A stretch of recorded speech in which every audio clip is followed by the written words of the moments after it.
नमो नमः मित्राणि, आप सभी का संस्कृत ज्ञानदायिनी चैनल में बहुत बहुत स्वागत है। मित्रों, हम लोग परीक्षा पेशम पुस्तक से सुकनासोपदेश पर आधारित ऑनलाइनर प्रश्नोत्तरी का अध्ययन कर रहे हैं। आज के अध्ययन क्रम में हम लोग पैराग्राफ से बनने वाले अर्थ, अलंकार और उसके प्रश्नों का अवलोकन करेंगे। तो चलिए देखा जाए। पर विरुद्ध इंद्रजालम इव दर्शयन्ति प्रकटयति जगति निजम चरितम, यानी कि सुकनास चंद्रापीठ को उपदेश देते हुए कहते हैं कि निजम चरितम जगति माने इस संसार में जो यह लक्ष्मी है, निजम चरितम अपने चरित्र को, दर्शयन्ति प्रकटयति माने दिखाती है और प्रकट करती है। लेकिन किसके समान? तो करें परस्पर विरुद्ध इंद्रजालम इव, माने कि आपस में परस्पर यानी आपस में विरोधी स्वभाव वाले इंद्रजालम यानी कि इंद्रजाल यानी जादू के समान। जादू क्या होता है? परस्पर विरोधी स्वभाव, जो दिखाई देता है वो चीज़ें होती नहीं है। तो वैसे ही विरुद्ध धर्म वाले जादू के समान यह लक्ष्मी संसार में अपने चरित्र को दर्शयन्ति दिखाती है, प्रकटयति प्रकट करती है। ही क्योंकि, तो यहाँ पर हमारा मानो यानी कि उत्प्रेक्षा अलंकार हो जाएगा। इस पंक्ति में यदि पूछता है तो उत्प्रेक्षा अलंकार हो जाएगा। तथा ही क्योंकि सततम उष्माणम उपजनयन्ति अपि जाड्यम उपजनयति। सुकनास बतलाते हैं कि यह लक्ष्मी उष्माणम उपजनयति, असततम माने निरंतर, उष्मा को उपजनयन्ति अपि माने उत्पन्न करती हुई, जाड्यम उपजनयति यानी शीतलता को उत्पन्न करती है। यानी कि उष्मा उत्पन्न करती हुई एक तरफ उष्मा को बढ़ाती है और दूसरी तरफ शीतलता को बढ़ाती है। यानी कि लक्ष्मी आ जाने पर लोगों में क्या होती है? गर्मी उत्पन्न होती है। और जब गर्मी उत्पन्न होती है तो व्यक्ति जड़ बन जाता है, यानी वह जड़ता को उत्पन्न करती है। आगे कह रहे हैं कि उन्नतिम आदधाना अपि नीच स्वभावताम आविष्करोति, यानी उन्नतिम आदधाना अपि उन्नति को धारण करती हुई भी नीच स्वभावताम आविष्करोति यानी नीच स्वभाव को आविष्करोति यानी प्रकट करती है।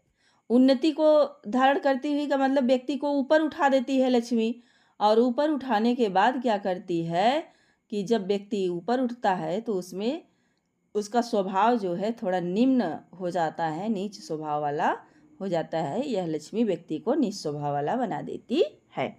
आगे कहते हैं कि तोय राशि संभवायपि तृष्णाम संवर्धयति। तोय राशि यानी कि जल की राशि। तोय राशि का मतलब हो गया जल की राशि, यानी समुद्र से उत्पन्न होते हुए भी तृष्णाम संवर्धयति प्यास को बढ़ाती है।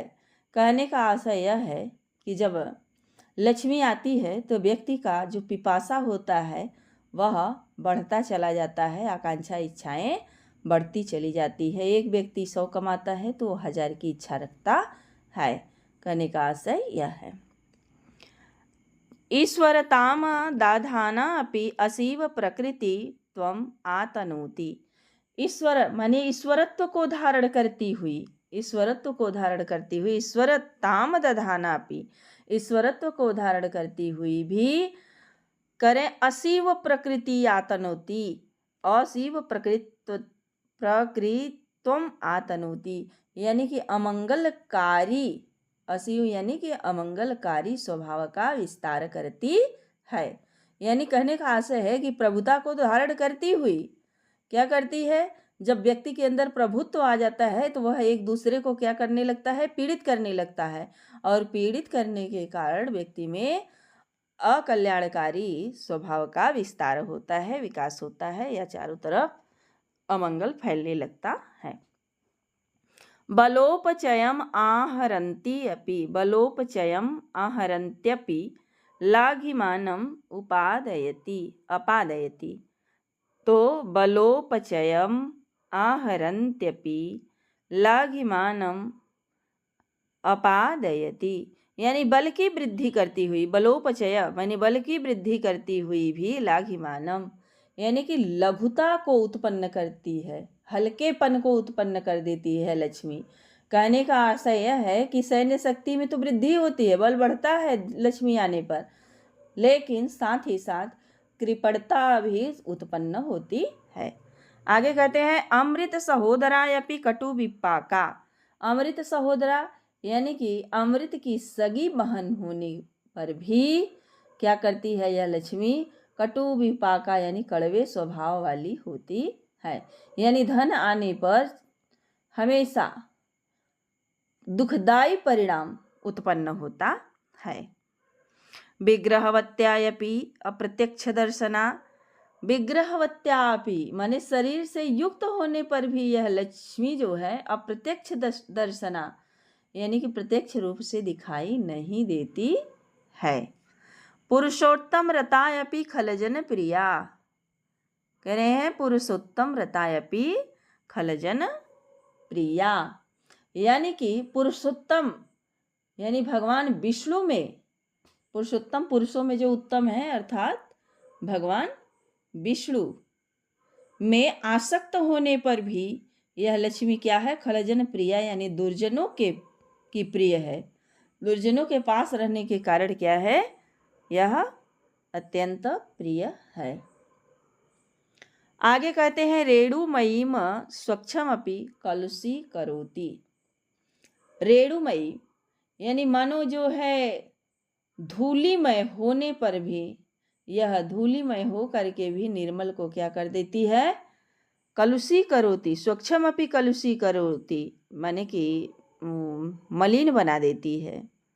रेणुमयीम अर्थात धूलमयी हो करके भी, धूलिमयी हो करके भी यह स्वच्छमपि निर्मल व्यक्ति को भी कलुषित करोति यानी कि कलुषित बना देती है।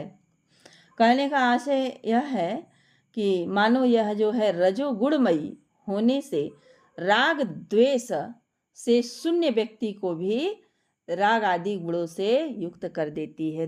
रेणुमयी का मतलब यही हुआ कि जिसके व्यक्ति के अंदर अहंकार राग द्वेष इत्यादि नहीं है, उसे भी यह राग द्वेष से युक्त कर देती है।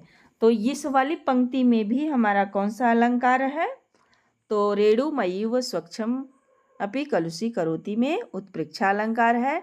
और जो ऊपर की लाइन हमने देखा, ऊपर की लाइन परस्परम विरुद्ध इंद्रजालम यु दर्शयन्ति प्रकटयति निज चरितम, यहाँ भी उत्प्रेक्षा अलंकार है, लेकिन बीच में सततम उष्पाणम उपजनयति से लेकर के खलजन प्रिया तक क्या हम लोग देख रहे हैं, विरोधाभास अलंकार। तो इसमें विरोधाभास अलंकार है। तो मित्रों आज यहीं तक, इसके आगे का क्वेश्चन मैं अगले वीडियो में लेकर के आऊँगी। यदि आप हमारे चैनल पर नए हैं तो चैनल को सब्सक्राइब कर लें, बेल आइकन को प्रेस कर लें, ताकि हम जो भी वीडियो अपलोड करें उसका नोटिफिकेशन आप तक पहुंचता रहे। धन्यवाद।